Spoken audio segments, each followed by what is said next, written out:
The relationship between India and the United States is once again at the center of global attention. After Donald Trump's return to the White House, the diplomatic balance that had been carefully built over the years is now under threat.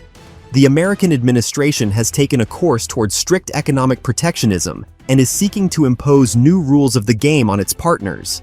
And while Europe and Japan are still trying to maneuver between the interests of Washington and Beijing, India has found itself in a much more difficult position. According to analysts from the Financial Herald and the Indian newspaper, The Hindu Business Line, relations between Washington and New Delhi are currently at their lowest point in the past 10 years. It all began when the Trump administration suddenly imposed higher tariffs on a wide range of Indian goods, from pharmaceuticals and textiles to software and automotive components. Officially, the White House justified this as a necessity to restore a fair trade balance. But according to sources in India's Ministry of External Trade, the real reason was an attempt to force Narendra Modi's government to comply with new American energy requirements. At the same time, Washington increased sanctions pressure on Russian oil, effectively depriving India of one of its main sources of cheap energy. Just last year, more than half of India's imported oil came from Russian companies. Now, after the introduction of secondary sanctions, each such deal has become a risk for Indian banks and state-owned corporations. In private negotiations, American diplomats reportedly stated bluntly that if India wanted to maintain access to the American market, it would have to reduce purchases of Russian oil and replace them with American supplies. Otherwise, additional measures would be introduced, including restrictions on financial flows and the freezing of joint programs in defense and technology. According to Indian officials who spoke with Bloomberg, this was not just an ultimatum, it was blackmail. However, if Washington expected India to obediently comply with these demands, it seems to have seriously miscalculated. This week, several Indian publications citing sources in the Ministry of Energy reported that Narendra Modi is preparing a response described as the most striking diplomatic signal in recent years. According to leaks from experts close to the government, India does indeed plan to stop purchasing Russian oil, but not to please Washington, rather to reshape its own strategy of energy independence. The country has no intention of buying oil from the United States. Instead, New Delhi plans to increase imports from Middle Eastern nations, primarily Saudi Arabia, the United Arab Emirates, and Iran, thereby bypassing both American sanctions and pressure from Trump. This stance has caused genuine shock in the White House.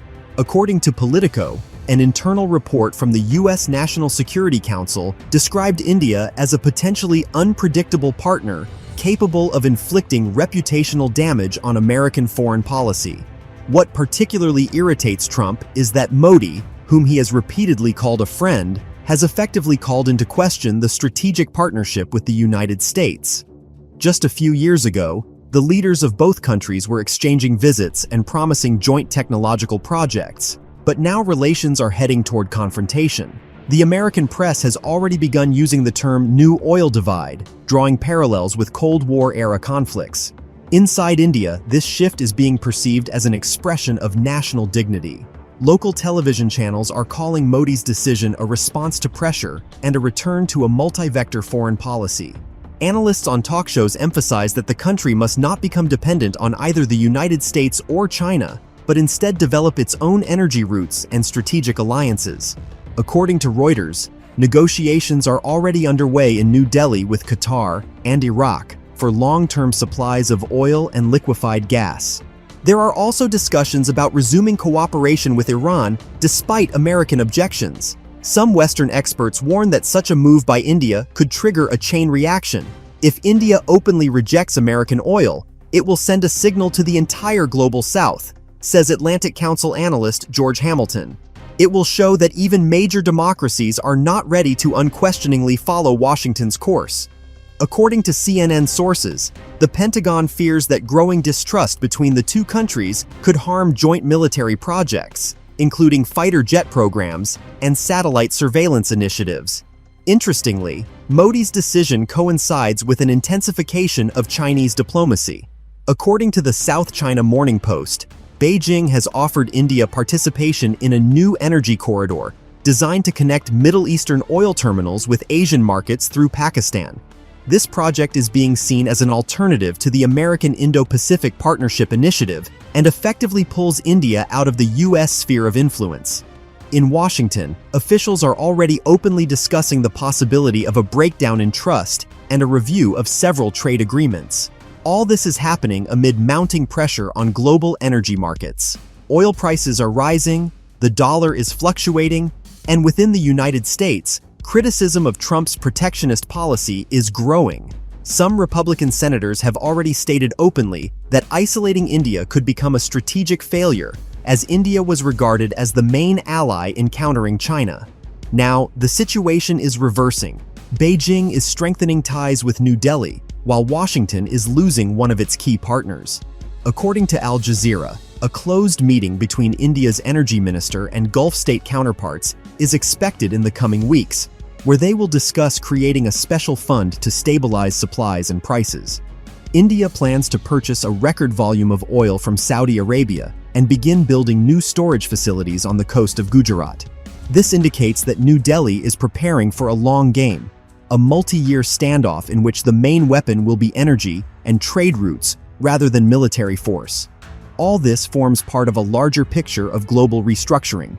The United States, seeking to preserve its economic hegemony, is beginning to lose trust even among longtime partners. India, tired of pressure, is gradually transforming into an independent center of power. As one Indian diplomat put it, the era when Washington could dictate its terms is ending. It may be from this moment that the formation of a new energy axis, stretching from Bombay to Riyadh, will begin, changing the entire map of global trade. And while Washington is searching for explanations for Modi's actions, New Delhi is already celebrating its first victory. The country has once again proven that it can act on equal terms with the world's giants. As global media continue to analyze India's move, Donald Trump, according to sources in the White House, has flown into a rage. Several officials close to the administration told Fox News journalists that the president viewed Modi's decision as a personal betrayal.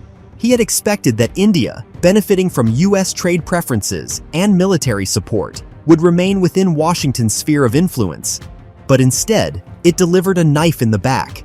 According to Politico, during an emergency National Security Council meeting, Trump demanded the preparation of a comprehensive set of countermeasures, ranging from financial restrictions to a review of India's status as a privileged trading partner.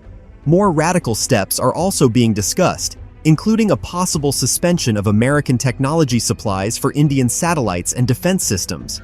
However, the State Department has warned that overly harsh sanctions could have the opposite effect. India could move fully under the influence of the Middle East and China, undermining the very concept of American leadership in the Indo-Pacific region. In India, meanwhile, according to the Times of India, public support for Modi's course is growing. Most citizens believe the country has, for the first time in decades, stopped being a dependent colony serving foreign interests. And in Washington, analysts at the Brookings Institution note that policymakers are beginning to realize the old methods of pressure no longer work, and that the world has definitively entered an era in which even allies are ready to choose their own path, guided not by fear, but by national pride and pragmatism.